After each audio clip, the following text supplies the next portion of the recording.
नमस्कार दर्शकों, मैं प्रकृति अपने कैमरा सहयोगी मीना प्रजापति के साथ अभी मौजूद है सतलोक आश्रम में। दर्शकों, धन्य वो देश और धन्य है वो गांव जहाँ एक ऐसे संत का जन्म हुआ है जिसके सानिध्य में एक आध्यात्मिक जागृति आई है और साथ साथ सामाजिक कार्य में भी वे बहुत आगे बढ़े हैं। उनके सानिध्य में आज कलयुग में सतयुग का आगाज हो रहा है। दर्शकों, उन्हीं महान संत के अवतरण दिवस के उपलक्ष्य में 3 दिवसीय महासमागम का आयोजन किया गया था और उसी 3 दिवसीय महासमागम का आज ये तीसरा दिन है और इस तीसरे दिन में क्या मुख्य कार्यक्रम संपन्न होने वाले हैं, पूरी जानकारी हम आपको देंगे और 3 दिनों में कौन कौन से कार्यक्रम संपन्न हुए थे, सारी जानकारी हम आपको देंगे।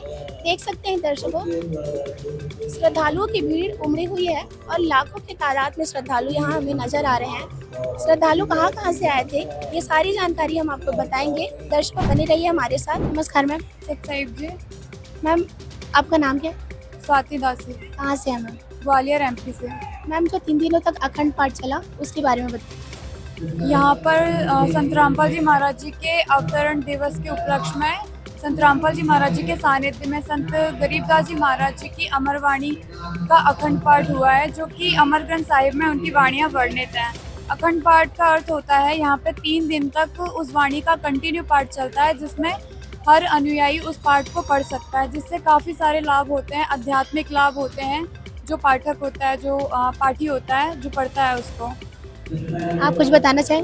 हाँ जी, यहाँ पे चवर सेवा भी होती है। इस पाठ को पढ़ने से वातावरण शुद्ध होता है, आत्मा पवित्र होती है और जो चवर सेवा होती है वो सभी संगत को कराया जाता है। धन्यवाद मैम। सत्साई। नमस्कार सर। नमस्कार। सर, आपका नाम क्या है, कहाँ से हैं आप? नेतू दास, मैं दुर्ग जिला छत्तीसगढ़ से हूँ।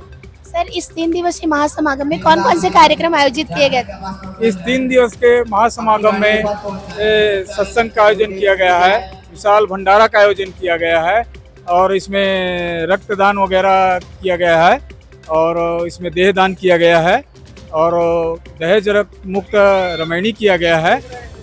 इस तरह से कार्यक्रम किया गया है। सर, दहेज मुक्त विवाह रक्तदान शिविर में कितने यूनिट रक्तदान और कितने दहेज मुक्त विवाह हुए हैं? इसमें रक्तदान 300 यूनिट किया गया है और दहेज मुक्त रामायणी 30 जोड़ी किया गया है। इस तरह से कार्यक्रम किया गया है। हजारों की संख्या में देहदान। हाँ, हजारों की संख्या में देहदान किया गया है और 300 यूनिट रक्तदान किया गया है और 30 जोड़ी रामायणी किया गया है, जिसमें बिना दहेज का शादी किया गया है। इसमें किसी प्रकार का लेन देन नहीं होता है। यहाँ पर संत रामपाल जी महाराज जी के सानिध्य में ये सब किया गया है। सर, कहाँ से लोग आए थे यहाँ?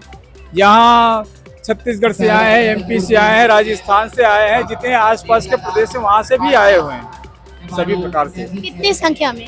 लाखों की संख्या में आए हैं। रोज डेली का कई लाख, मतलब 2-3 लाख डेली का भगत आते हैं यहाँ पर और विशाल भंडारा में प्रसाद लेकर फिर जाते हैं। सर, कल कलयुग में सतयुग के आगाज से रिलेटेड एक वीडियो आया था, उससे रिलेटेड आप क्या कुछ बोलना चाहेंगे? कलयुग में सतयुग का आगाज संत रामपाल जी महाराज ने कर दिया है, जिसमें जितनी आवश्यकता वाले जो गरीब परिवार हैं, जिसकी कोई आमदनी नहीं है और वह किसी प्रकार से कोई उसकी आवक नहीं है और भूखे मर रहे हैं। आज इस देखो तो बहुत से लोग के परिवार में खाने के लिए भी लाले पड़े हैं, रहने के लिए घर नहीं है, छत नहीं है, रोटी कपड़ा मकान नहीं है। उसके लिए संत रामपाल जी महाराज ने सभी इस देश के अंदर सभी जगह जो आवश्यकता अनुसार जिसकी आवश्यकता है उसको वो अन्नपूर्णा मुहिम की तरफ रोटी कपड़ा मकान शिक्षा इस तरह से उसकी सहयोग कर रहे हैं और कलयुग में सतयुग का आगाज हो गया है। धन्यवाद सर। सत साहब। तो दर्शकों, यह था पाठ का अद्भुत समापन। क्या आप किस महासमागम में सम्मिलित थे? आपको इस महासमागम का कौन सा दृश्य सबसे अच्छा लगा और कौन सी सुविधाएं सबसे अच्छी लगी? कमेंट में जरूर बताएं और भी ऐसे अपडेट्स के लिए जुड़े रहिए ऐसे छत्तीसगढ़ के साथ। धन्यवाद।